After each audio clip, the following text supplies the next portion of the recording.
50 cents of peas can make high-protein food that's way less work than making tofu.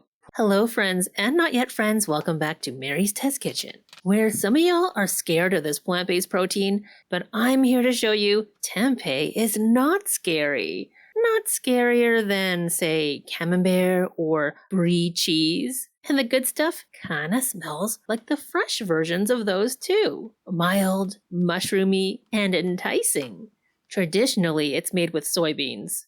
Soaked, skins removed, and split. Which I agree is a fun activity if you hate free time and love pruny fingers.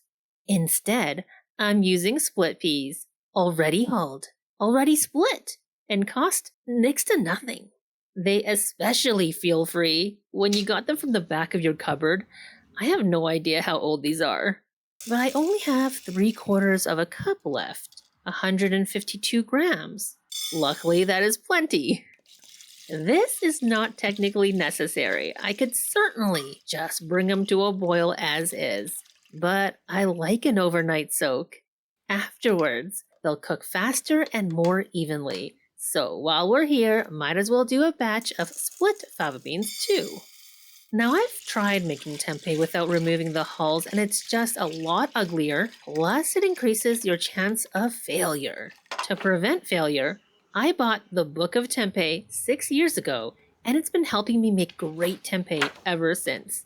Originally published over 40 years ago, it's still the most thorough tempeh resource I've come across. Lots of recipes, both Western and Indonesian, as tempeh is from Indonesia. There's history, science, though some of it is a bit outdated. The tempeh making part is very thorough, and they talk about all the different non-soy combos you can make too, plus some you probably shouldn't. Anyways, the next day, our extremely questionable pantry legumes have rehydrated. I'll drain them and put them into my rice cooker because it's marginally more convenient than doing this stovetop. Add water, about an inch above the peas and the beans. I know Instant Pot lovers are about to ask, could you do this in your favorite appliance? But a rice cooker or cooking on the stove is better in this case, so you can make sure they're done but not overdone. Mushy beans are great for soup, but not tempting tempeh. For the peas, it's only been 10 minutes, but they are done, which is suspiciously fast. Maybe we should all be forgetting our peas in the cupboards for years. Maybe that's the hack. Fava beans are taking a bit longer. Anyway, after we drain the water, I can put them back in the pot. Add vinegar to be more Rhizopus oligosporus friendly. That's the fungi that will grow and create the mycelium to bind our ingredients into a solid block. It doesn't like too much moisture either, so I'll let the residual heat in the pot dry the split peas and fava beans the rest of the way. When I don't see any moisture on the surface of the peas or the pot, I'll transfer them to a clean and sterilized container. And by sterilize, I don't mean anything fancy, just like pour some boiling water, let it sit for a minute and pour it out. I spread them out to cool down. And I have my probe thermometer to see. Yep, that's way too hot for the tempeh spores to survive in, so I'm going to leave this in, cover them with a lint-free cloth to prevent dust or, let's be real, cat hair from falling in, and come back when it's a balmy, body temperature kind of environment. Afterwards, in keeping with the theme of using things from the back of somewhere, I've got a jar of homegrown spores out of the fridge, but this is from 2020, so probably not going to work anymore. However, I also found, from the back of the fridge, a couple packets of commercially grown spores, which technically expired in 2021. However, I'm pretty optimistic. I think these were freeze-dried spores, so they are going to tend to last longer. Anyways, one packet is made for 2 cups of dried ingredient, and kind of guesstimating that this would be less potent than before, I'm thinking this is fine for 3/4 cups of dry ingredient. All I know is I'm going to stir this very well and hope for the best. By the way, I used Cultures for Health Tempeh Starter, which you can get online. I'll leave the links in the video description. And as you can guess, you don't have to buy a fresh starter every time, because tempeh makes its own starter. I'll get more into that later. For now, Make sure those layers of peas and beans are flat.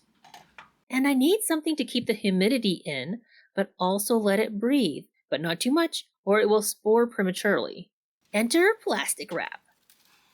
This is my first time using these large stainless steel trays though, so if it works well, I'll drill holes in the lids that come with them, but for now, let's just poke some air holes here. Then I'm going to put this somewhere warm to incubate. The ideal temperature is 86 to 88 degrees Fahrenheit or 30 to 31 degrees Celsius for about 24 hours at first. That seems like a tight window, but you don't really need perfect conditions for this to work. However, if you have a thermometer, that's going to be helpful. You just don't really want it to get over 35 degrees Celsius or under 27 degrees Celsius, which will slow things right down. I've done this in my Kasori multi-cooker, which has a yogurt setting. You just have to make sure it doesn't get too hot, so I use a rack and I leave the lid ajar. Or if you have something with a proof setting, I've also done this in my oven with just the oven light on. Today, I'm using my dehydrator, which runs at 95 degrees Fahrenheit at its lowest temperature, so I'll only run it for a half hour to get it warm. Plus, it's practically summer today, being 28 degrees Celsius or 82.4 degrees in freedom units, so I don't have to worry about the temperature dropping too low. By the way, nothing is going to happen in the first 12 hours or so don't even bother looking. You'll only feel the pangs of self-doubt. The next day, 23 hours later, the tempeh is actually generating its own heat now. We won't have to add heat ourselves. The layer isn't very thick, so I'm going to put this away for probably one more day. But check it a few hours later, you can see it's a little bit thicker. And when it's how I like it, it was actually too dark to show you, so this is after I put it in the fridge to slow the growth, so I could show you when it was a little bit brighter. However, as you can see, the video is a little bit grainy because it's still not bright enough in the morning because it's like stormy and stuff. But I had to show you how fluffy and beautiful this has come out. Now you can still see the split peas quite a bit, but they're held together with that edible felt. Thicker on the fava beans, looking like delicious little clouds. Now I'm sure I could keep them growing a few more hours for thicker mycelium, but I don't want to risk over-ripening. Right now, they smell incredible, so good, like fresh steamed buns and good decisions. A little sweet, but if I let it get too ripe, they will start to get an alcohol or ammonia scent, which I personally loathe. So I'd rather stop early than too late. You can store this fresh tempeh in the fridge for a couple of days, but it's best eaten as soon as possible in my opinion. But what does it taste like? In general, tempeh tastes like the original ingredient, but with a touch of white button mushroom. There is no bitterness, no ammonia odor, just good. But everyone says not to eat it raw, so while I don't recommend it, I apparently love to live dangerously. I will, however, recommend the safer route. So, like you would usually with tofu or meat, you can boil, braise, steam, bake, or fry your tempeh before you eat it, and pretty much treat it like meat in recipes. It's so easy to make, so little hands-on time. We've got a good amount of leftover. You can store it in the fridge a couple days or freeze it like I said, or keep growing it. This is the start of our DIY tempeh spores, which will have to be a separate video. Let me know if you have any more questions about tempeh, and I'll try to answer them in the comments or in the blog post. Thank you so much for watching, my friends. Please give this video a thumbs up if you liked it, and subscribe because we are coming back with more Will It Cheese videos soon. Bye for now.